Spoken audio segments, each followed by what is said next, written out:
Son imágenes del rey Felipe VI paseando por las calles de Salamanca. Ha ejercido de anfitrión del jefe de Estado italiano, Sergio Mattarella, investido honoris causa por la universidad.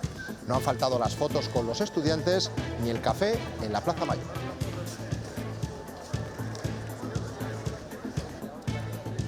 Buenas tardes. Mattarella no es el primer mandatario italiano que recibe esta distinción. Giuliano Andreotti ya fue investido en 1986. Nos vamos en directo hasta Salamanca. Paco Gómez, ¿cómo se ha desarrollado la ceremonia? Pues ha sido básicamente un alegato europeísta y de defensa del diálogo entre naciones y de los derechos humanos internacionales. Sergio Mattarella ha alzado la voz en este Paraninfo y ha pedido a Europa que sea capaz de decir no a un nuevo contexto internacional en el que parece que impera la ley del más fuerte. Pues sobre la crisis provocada por la guerra de Irán, la Junta esperará a conocer mañana el paquete de medidas del Gobierno central antes de presentar las suyas, aunque ya apunta algunas de las claves de esas subvenciones. Noemí Morante. Dice su portavoz que esperan una reducción del IVA y del impuesto de hidrocarburos que repare los daños y que la Junta compensará en esos sectores o en ese tipo de medidas donde el Gobierno central no entre.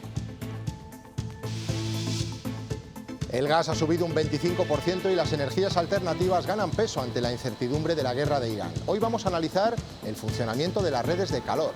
Bajaremos a las salas de máquinas y hablaremos con expertos.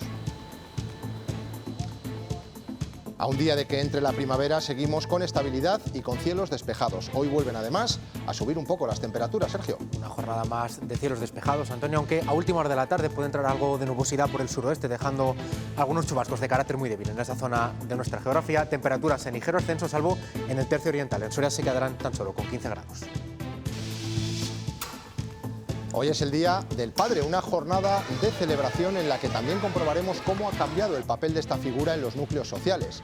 La conciliación o las familias monoparentales abren nuevas vías y nuevos conceptos.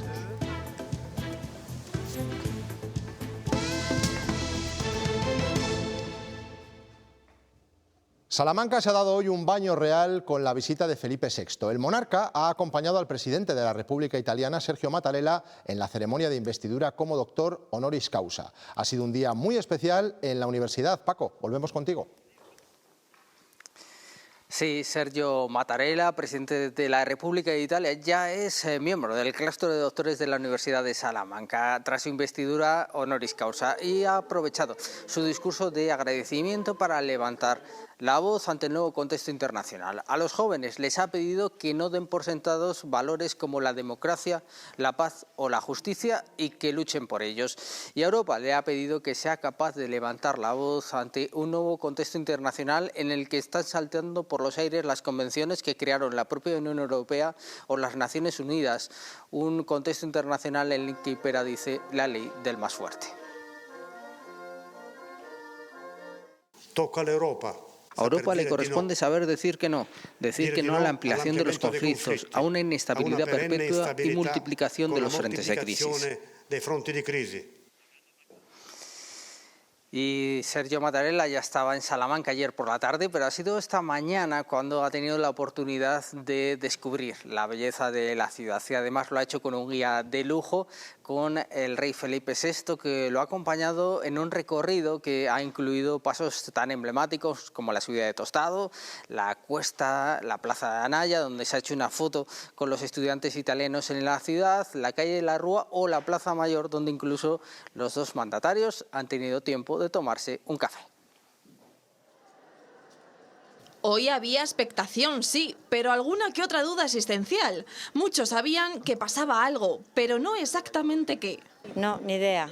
Estamos fuera de onda. Nos sorprendió ver tanto despliegue policial. Otros, en cambio, lo tenían clarísimo. Veo al Policía Nacional y yo digo, es que va a venir el rey, su majestad el rey. ¿Pero para qué venía el rey hoy a Salamanca? Porque va a dar un premio, pues no me acuerdo de quién es el que va a venir. La concesión del doctorado honoris causa al presidente de la República Italiana ha sido recibida con entusiasmo entre sus compatriotas. Yo creo que nos representa muy bien y sobre todo cuando vives en el extranjero, pues te coges más cariño, yo creo, de vivir en Italia. Uno de los momentos más curiosos de la jornada ha sido cuando el rey Felipe VI se ha sentado de forma espontánea en una terraza de la Plaza Mayor, y aquí sabemos que se ha pedido un café y que ha continuado su charla con el presidente de la República Italiana, Sergio Mattarella. De las personas que iba con él nos ha dicho que estuviéramos tranquilos, que nos podíamos quedar aquí tranquilamente, y dice, ¿os hemos fastidiado el café? Digo, no, para nada. Normal, es que es súper natural, entonces es muy fácil atenderlo. Un recibimiento cercano, espontáneo y con mucho carácter, porque si algo queda claro es que aquí, venga quien venga, siempre hay historia que contar. Vamos ya. Pues el presidente de la República Italiana, Sergio Mattarella, se ha convertido en el 9º jefe de Estado de Gobierno que ha recibido el doctorado honoris causa por la Universidad de Salamanca. Antes de él, otro político italiano, el primer ministro Giulio Andreotti, también fue reconocido. Entre los nombres internacionales figura Tabaré Vázquez, presidente de Uruguay, sin olvidarnos de otros mandatarios iberoamericanos como el brasileño Lula da Silva o el costarricense Óscar Arias. También han pasado por la USAL el chileno Ricardo Lagos o los presidentes de Portugal y de Senegal.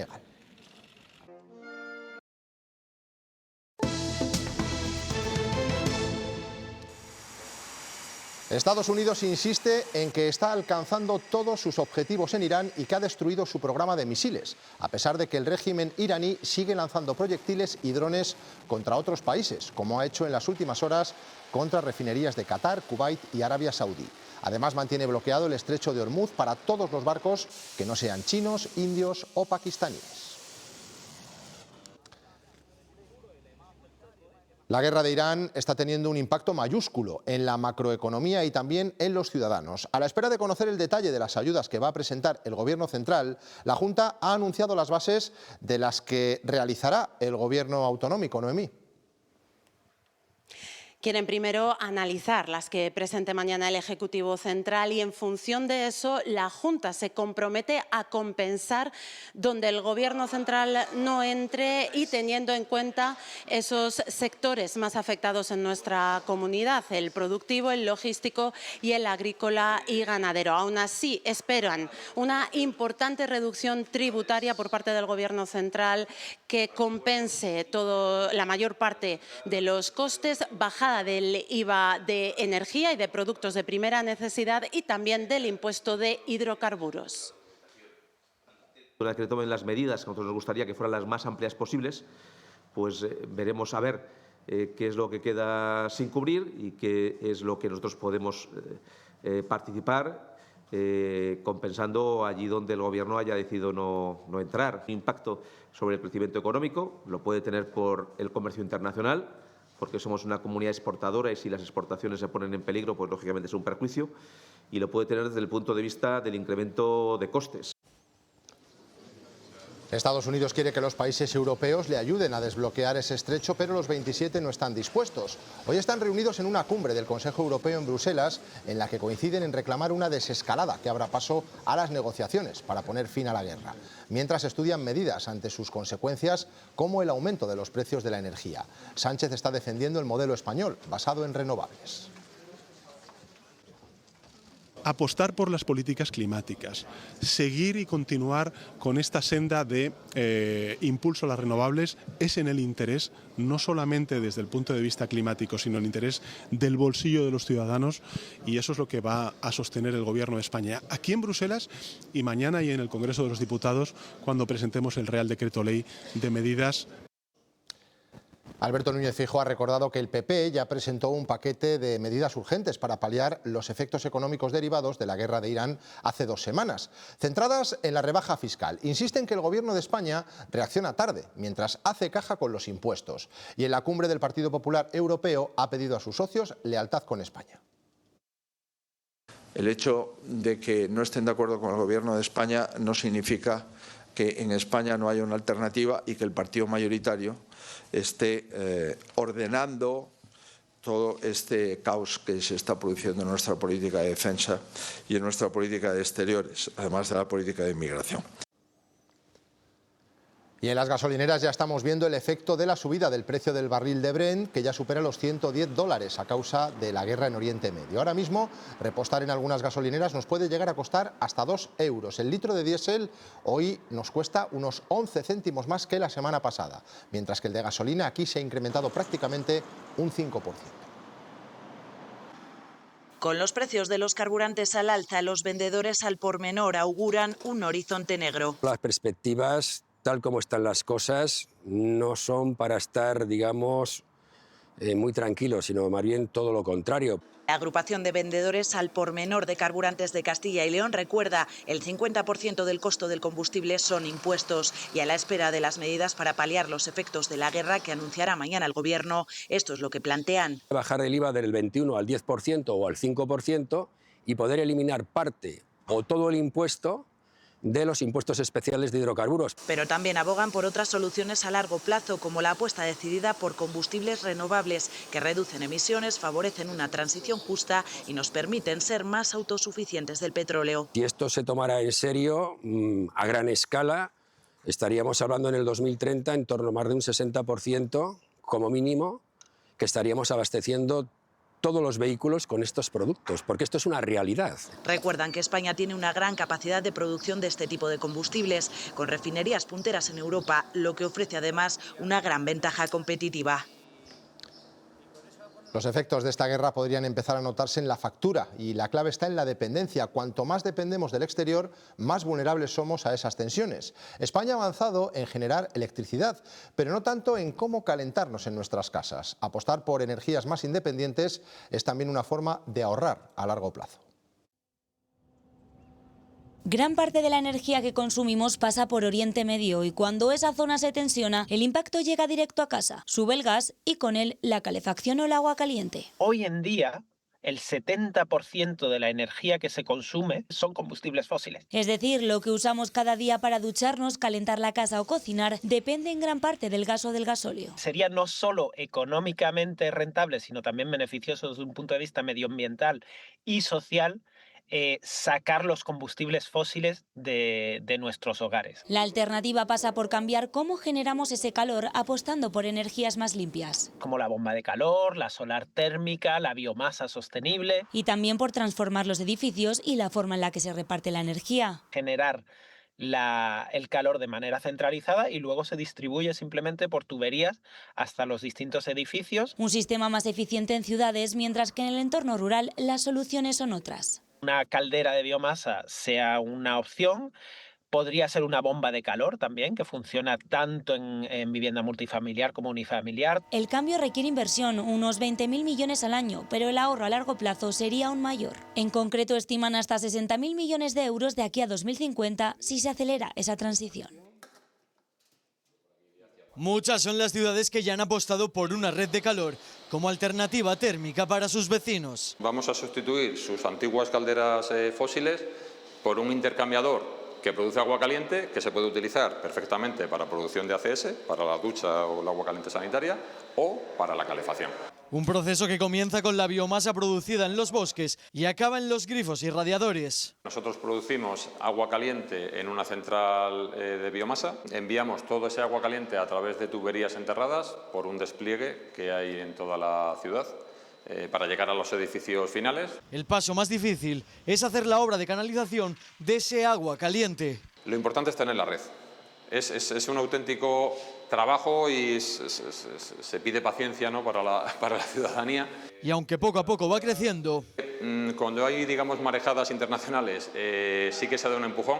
Hay mucho por desarrollar, pero bueno, la tecnología existe, llevamos ya más de 12 años trabajando en esto y demostrando que es un sistema plenamente fiable y sobre todo que damos una garantía de precios y de ahorros respecto al fósil, que ya no solo porque el fósil se tambalee, sino porque podemos dar esa certidumbre a largo plazo. Soluciones térmicas que colaboran con la descarbonización y garantizan precios menos volátiles. El aumento del coste de la energía de momento no afecta a los tipos de interés. El Banco Central Europeo ha decidido hoy mantenerlos en el 2%. Estará pendiente de su repercusión en la inflación para incrementar el coste del dinero, aunque esa tensión ya se nota en el Euribor, cuya media de este mes ya está ligeramente por encima de marzo de 2025 y subirá las cuotas revisadas de las hipotecas.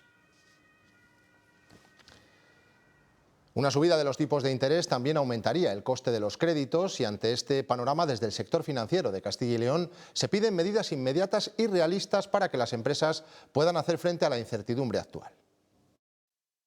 El dinero es miedoso y veremos cómo se va desarrollando, pero está claro que en un mercado de incertidumbres siempre el empresario se va a pensar dos veces. Hay que tender una mano a los sectores más afectados en primer golpe y luego seguir trabajando en medidas a mediano plazo, pero lo que no se busca es medidas electorales. Palabras del presidente de Iberaval en la presentación de sus últimos resultados. En 2025, esta sociedad de garantía financiera avaló más de 680 millones de euros en proyectos empresariales, principalmente de Castilla y León. La mayor parte de ese dinero fue a pequeñas y medianas empresas, tanto pymes como micropymes. Suelo decir todos los años y me repito un poquito cada vez más. Y hoy hemos conocido el padrón de castellanos y leoneses que residen en el extranjero. Ascienden a más de 200.000. Son un 5% superior al año pasado. Los continentes de América y Europa son los más elegidos por los castellanos y leoneses para fijar su vivienda, especialmente en Argentina y Francia. La mayoría de los que han trasladado su residencia fuera del país proceden de León y Salamanca. Al final de la tabla se encuentran los segovianos. Más cosas, la norma que permite el reparto de menores no acompañados en diferentes comunidades autónomas se va a prorrogar un año más, hasta agosto de 2027. Lo ha anunciado esta mañana el ministro Ángel Víctor Torres tras una reunión celebrada en Melilla, donde se ha hecho balance de la aplicación de la ley de extranjería. Les hablamos ahora de las reuniones entre el PP y el resto de partidos políticos para la investidura y la formación del nuevo gobierno, que no empezarán antes de la próxima semana en Castilla y León. Pero el portavoz del actual Ejecutivo insiste, un gobierno en solitario sería más eficaz, Noemí. Más eficaz y mejor, pero es consciente de que tienen que negociar porque es lo que han querido los ciudadanos. Ha dicho Fernández Carriedo que también espera la buena voluntad de todos para esas negociaciones. Yo creo que hemos sido más eficaces cuando ha habido un gobierno en solitario. Pero no se trata de lo que nosotros pensemos ahora, se trata de lo que piense la sociedad de Castilla y León. Y nos han dado dos mensajes: el mensaje de que quieren un modelo de gobierno, que hay un partido que ha ganado las elecciones, pero también lo tenemos que hacer desde el diálogo, desde el acuerdo y desde el entendimiento. Son los socialistas de Castilla y León que dan por constituida la mesa de incendios después del encuentro con los sindicatos de los agentes ambientales. Desde el PSOE han elaborado un escrito en las reivindicaciones del sector que llevarán al plenario una vez constituidas las Cortes. Su objetivo es que sea la primera ley aprobada de esta legislatura, un borrador que enviarán a todos los municipios y al sector privado para que incluyan sus alegaciones. Lo que nosotros estamos haciendo hoy aquí, una vez más, ejerciendo de gobierno autonómico. Ese es el compromiso que nosotros adquirimos y que vamos a seguir cumpliendo, ¿no? Pues, porque es una cuestión ya de justicia, ¿no? Que el Ejecutivo autonómico escuche, haga ese ejercicio de escucha a quien está, a los profesionales que se están jugando absolutamente todo, ¿no? Y si no lo hace, tendrá enfrente al Partido Socialista dándole la voz y ejerciendo de altavoz precisamente a todos estos colectivos.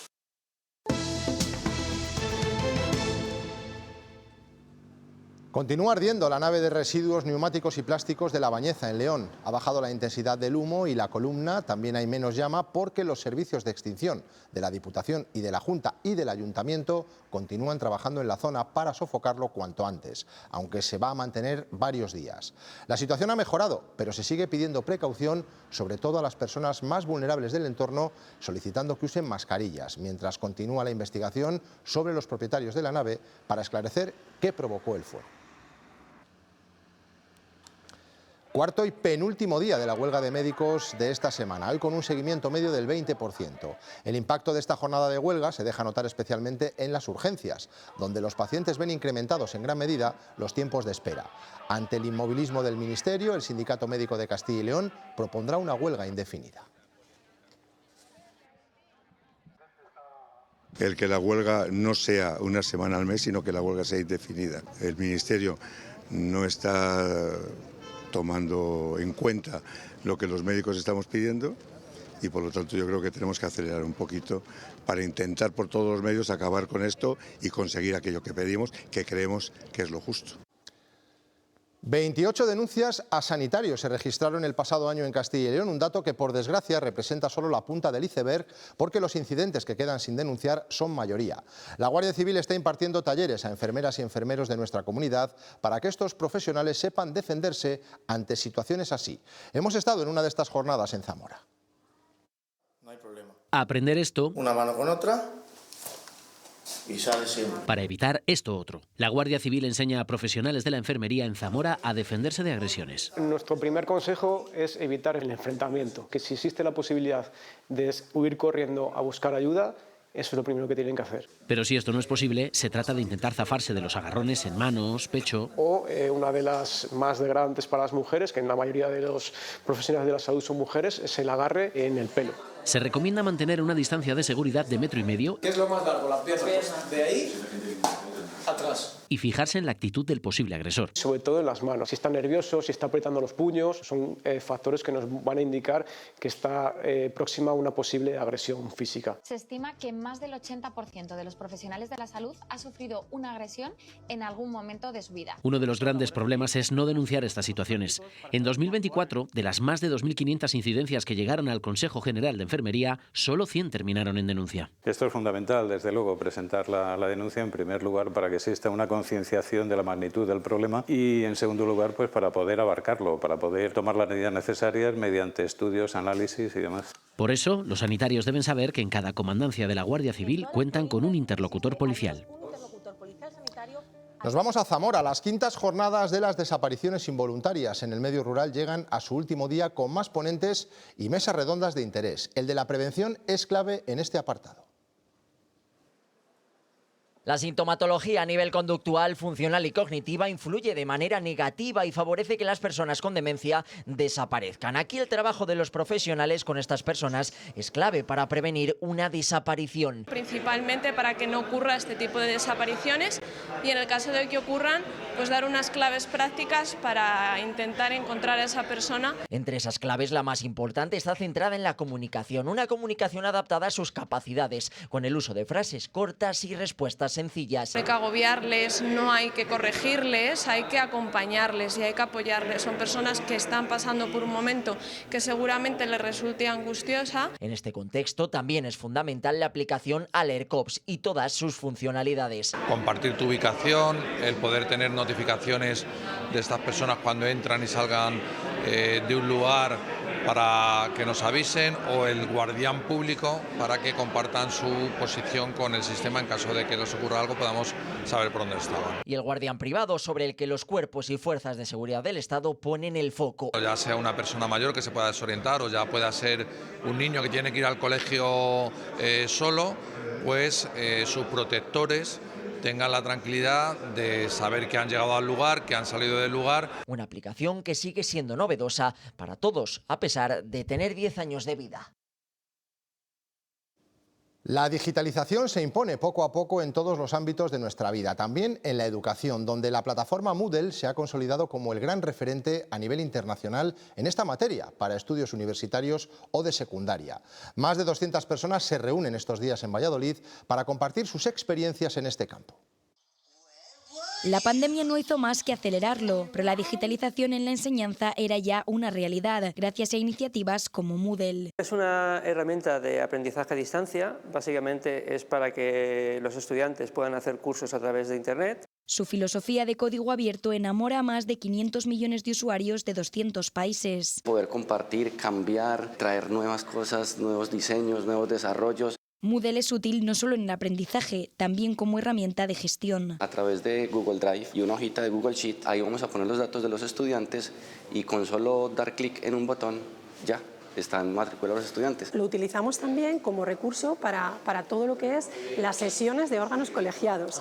Hicimos una adaptación de la propia plataforma, pues por ejemplo, para realizar votaciones secretas. Pero la mirada ahora está puesta en el reto de moda, la inteligencia artificial. Es una herramienta que ofrece muchas ventajas, que es muy prometedora, pero también presenta retos y peligros éticos, de seguridad, de privacidad. Estamos analizando cómo integrarla de una forma en la que se le da total control a la institución, al profesor, y asimismo, en términos de privacidad, también tienen totalmente el control.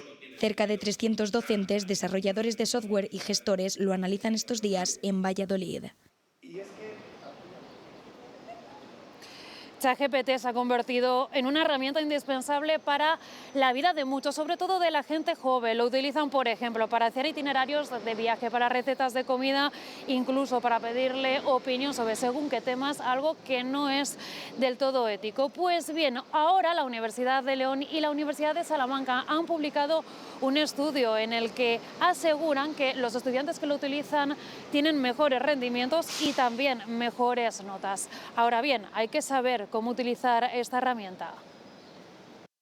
Apuntes de algunas asignaturas que he considerado que a lo mejor no estaban muy bien redactados por parte del profesor, sí que pedirle a ChatGPT que me lo explique de una manera más sencilla. Al ser una carrera de ciencias, pues problemas y así a veces falla un poco más, pero entonces tienes que estar pendiente de no fiarte del todo, pero sí que ayuda bastante a explicar cosas que ya tienes hechas. He utilizado ChatGPT para los apuntes muchas veces y la queda muy bien, porque como que te lo explica a veces mejor que incluso el profesor, o incluso son mejores los apuntes que te da el ChatGPT.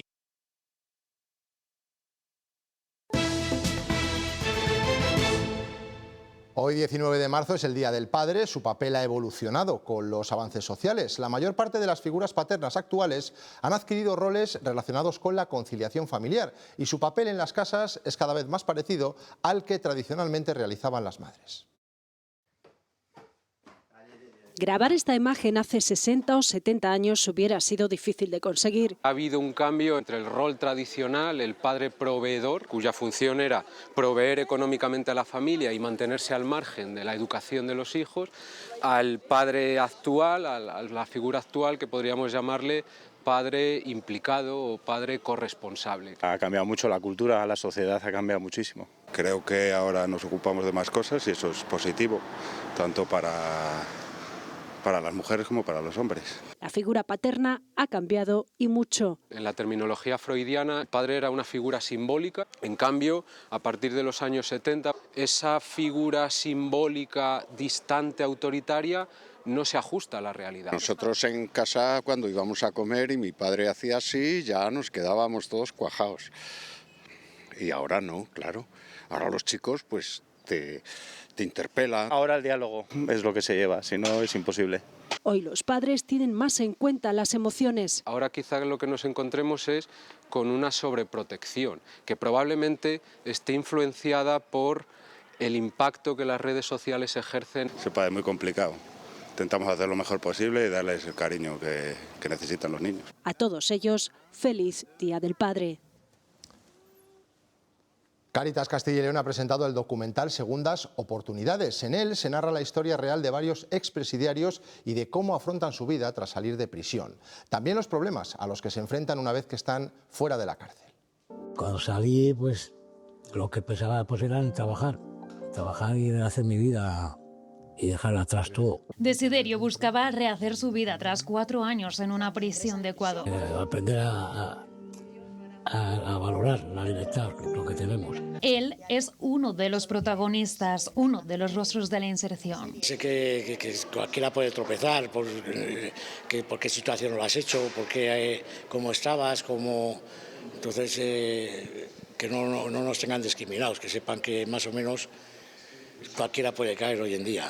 Detrás de los muros hay personas con sus historias y una vez cumplida su condena, volver a integrarse en la sociedad a veces resulta muy complicado. Ayuda a empatizar y ayuda a darte cuenta que quizá con otros medios y otros apoyos, aunque solo sea por algo egoísta, podemos evitar que vuelva a pasar. Normalmente se ven como el otro, como lo distinto, como lo peligroso. Sin embargo, yo creo que si conoces a esas personas, te pueden caer mejor o peor, pero miedo no te van a dar. En este documental se acompaña al tránsito en la vida en libertad. Los vínculos familiares, retomar esos vínculos. Con testimonios de quienes afrontan nuevos horizontes tras su paso por prisión.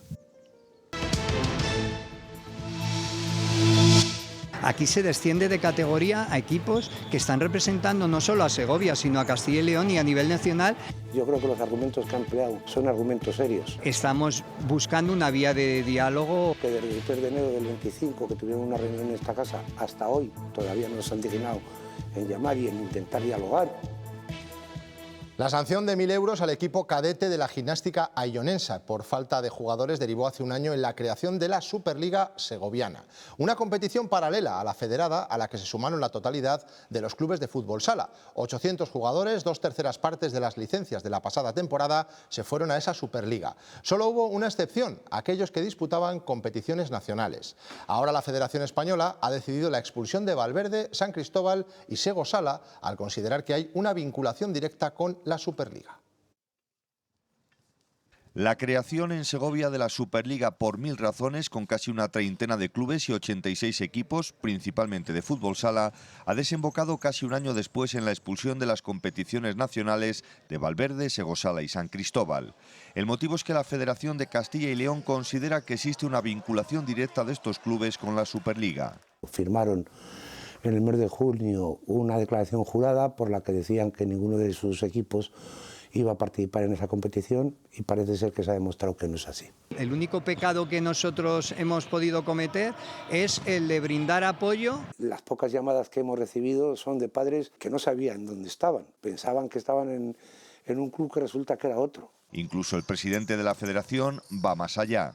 Esa vinculación económica entre esa asociación y determinados clubes. Mientras se trata de encontrar una solución, los clubes segovianos buscan la suspensión cautelar. Antes de que se llegue a un extremo que luego no haya vuelta atrás para nadie y que salgamos perjudicados todos. Que estoy convencido que terminará en los juzgados. Vamos a ver qué es lo que dicen los jueces. Todo el mundo sabrá quién ha hecho daño a quién. La expulsión de Valverde, Segosal y San Cristóbal supondría descender de categoría. Segovia, que la temporada pasada contaba con más de 1.200 fichas, perdería todos sus equipos de fútbol sala en competiciones nacionales. Se busca la pena máxima, porque aquí no se busca una inhabilitación del presidente o una multa, ¿no? Tengo la completa seguridad de que cuando vengan y hablemos nos entenderemos, a no ser que las pretensiones sean de ese sentido, ¿no? De que con un entrenador entrenemos 17 equipos. Un asunto que se ha enquistado con el paso de los meses. Es un tema que me ha calentado porque creo que se está manipulando enormemente. Mientras la Asociación de Jugadores de Fútbol Sala está tratando de mediar en el conflicto, los aficionados han mostrado su apoyo a los integrantes de los equipos excluidos. En cuanto al baloncesto, el grupo Ureta Tizona juega mañana en la pista del Leima Coruña, líder de la primera FEB. Los burgaleses, en descenso tras encadenar 7 derrotas consecutivas, necesitan realizar un partido perfecto en todas las facetas del juego. Es la primera vez en el año que estamos en descenso y personalmente es el momento en el que más tranquilo estoy porque veo que hemos sido capaces de remontar emocionalmente algo que teníamos una mochila muy llena y ahora ya no hay excusas. Un gran rival, es lo que sabemos, y tenemos que hacer las cosas muy bien para competir contra ellos, para llegar a ese final y tener la oportunidad de ganar. Esta noche termina el mes del Ramadán. Es una de las épocas más importantes para la comunidad islámica y muchos deportistas deben adaptar su rutina de entrenamiento. Hemos conocido algunos casos. 2 boxeadores del Club Deportivo Boxeo Numancia nos reciben en sus entrenamientos. Ambos están en ayunas. Es el mes del Ramadán. Hay gente que le cuesta. Yo la verdad es que gracias a Dios que más o menos lo voy compaginando bien. Un adulto ya que se ha acostumbrado a hacerlo durante muchos años, pues lo va asimilando mucho mejor. Cumpliendo con su religión, no pueden ni comer ni beber durante el día. Al final lo más importante es que desayunes bien justo antes de empezar el ayuno. Normalmente, pues como en todas las casas casas musulmanes, que suelen empezar con los dátiles, que la verdad que aporta bastante energía. Cuando el sol se pone, se puede romper el ayuno. Hay muchas veces que nos toca romper el ayuno aquí en el entrenamiento, entonces pues para no poder fatigarse y llenarse la tripa mientras uno está entrenando, pues lo que hacemos, por lo menos en mi caso, me traigo un par de dátiles, que son muy buena fuente de glucosa, y agua. Ya sabes, comida muy rápida con la que recuperas la energía. Más allá de adaptar las dietas y organizarse con la comida, la clave para compaginar con el deporte es otra. No hay truco, o sea, es todo mental. Entrenamos mucho lo mental, que tener algo ahí y no puedes tocarlo, entonces es todo mental, yo creo. Un cambio de hábitos que mantendrán hasta el próximo 19 de marzo. Pues así nos vamos. Ya saben que las noticias regresan a las 20 horas con María Núñez y que si quieren seguir informados pueden hacerlo a través de nuestra página web o de la plataforma CIL TV Play. Pasen una feliz tarde. Adiós.